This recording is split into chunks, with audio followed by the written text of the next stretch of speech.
During the day, he fought like a hero in front of 50,000 people at the Colosseum. At night, he was used as a sex slave in wealthy Romans' homes. 12-year-old Marcus's double life was Rome's darkest secret. When we think of Roman gladiators, the movies don't show us the truth. Yes, they fought in the arena, but at night they fought a different battle. Especially child gladiators were used both as arena slaves and sex slaves. Don't forget to hit the like button on this video and write which country you're watching from in the comments. It's very important for more dark history videos like this. Being a gladiator in Rome didn't just mean fighting. Especially for child gladiators, this was a double slavery system that destroyed their bodies and souls simultaneously. Children aged 12 to 16 were specially selected for this horrific dual purpose. Those with beautiful faces and athletic builds were deemed suitable for both arena and bedroom exploitation. Gladiator school records explicitly state, Pueri specialis, special children. These kids trained during the day and were sent to wealthy patrons' homes at night for sexual services. The most horrific part, this system was legally and socially accepted. Child gladiators' night services were considered normal business within the Roman economy. Some wealthy Romans specifically purchased child gladiators. For them, arena performance was just entertainment. The real purpose was nighttime use. Official documents from gladiator schools reveal pricing structures that treated children like commodities. Boys who performed well in the arena commanded higher prices for evening rentals. The double trauma experienced by child gladiators was beyond human comprehension. Being a hero during the day, victim at night, this psychological split destroyed countless young minds. A 14-year-old child who received applause in the arena would sleep crying that same night in his patron's villa. Nobody calculated this psychological duality into the system's cost. Some children grieved for friends killed in the arena while simultaneously enduring sexual abuse at night. They were crushed under double trauma that would break adult minds. Roman historians described this situation, children of Mars by day, slaves of Venus by night, as if this were perfectly normal social arrangement. The most tragic part, children who succeeded in the arena faced greater demand for sexual services. Success led them directly into more intensive abuse. Some children deliberately chose to lose in the arena. Death seemed preferable to continued sexual exploitation that awaited victorious fighters. Documents preserved in Roman archives show exactly how wealthy Romans rented child gladiators for private use. To the gladiator school owner, "I want the boy named Marcus for tonight. His arena performance was magnificent. I need that same energy in my chambers," reads one discovered letter. Children had literal price lists attached to their names. Those successful in arena combat cost more. Virgins commanded premium pricing for their first sexual encounters. Some patrons rented children for months, keeping them in private villas as personal property. These children became exclusively owned by single masters who controlled every aspect of their existence. The most perverted patrons used children both in arena costumes and women's clothing, transforming the powerful gladiator image into twisted sexual fantasies that violated every boundary. Some Roman women also participated in this system, taking young gladiators to their homes under education pretenses while sexually abusing them systematically. Professional brokers specialized in matching child gladiators with wealthy clients, taking commissions from transactions that treated human children like livestock at market. The stories of children who lived through this system are heartbreaking.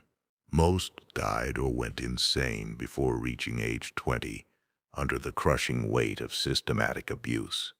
Rome had a recognized condition called gladiator melancholy, the constant crying, nightmares, and refusal to eat that characterized child warriors trapped in this dual exploitation system. Some children experienced complete identity confusion, playing male roles in the arena and female roles in bedrooms. These kids lost all sense of their authentic selves.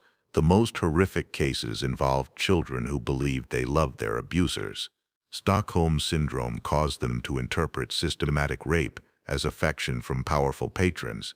Child gladiators had an average lifespan of 5 to 7 years after entering the system. Those who didn't die in arena combat typically succumbed to sexual diseases or suicide. Some children attempted escape, but when caught faced even more severe torture. both in arena combat and bedroom abuse as punishment for their defiance. How did this horrific system operate so efficiently? Through the power of Roman bureaucracy that documented and systematized human suffering, gladiator schools were officially divided into two departments: ludus diurnus, day school, and ludus nocturnus, night school. The second was the sexual training division. Children first trained for arena combat, then received special services education including dance, music, and feminine behavior modification to please male clients. Rome had professional gladiator brokers who selected children from schools and matched them with patrons, taking percentages from transactions involving child sexual exploitation. The most demanded children fit specific profiles: ages 12 to 15, blonde hair, blue eyes, Germanic or Celtic origins that appealed to Roman sexual preferences. These children received formal performance ratings that scored both their arena abilities and bedroom skills, treating sexual exploitation like any other professional service. Some patrons gave children special names like Muse Gladiator, my gladiator, or Bellus Puer, beautiful boy, marking ownership over human beings like branded livestock. The system included elaborate training protocols where experienced adult slaves taught children sexual techniques, creating institutional knowledge about child exploitation. How did this horror finally end? Actually, it continued until the Roman Empire's collapse, evolving but never truly disappearing from imperial culture. The first opposition came from Christian clergy, but they only condemned gladiator games while completely ignoring the systematic child sexual abuse occurring simultaneously. In Rome's final centuries, some emperors attempted to ban these practices, but the systems continued underground with private funding from wealthy families. Constantine's acceptance of Christianity in 3113 AD gradually reduced gladiator games, but child exploitation continued in different forms throughout the Byzantine Empire. The last official gladiator games occurred in 435 AD, but the child slavery systems adapted and persisted in modified versions for centuries afterward.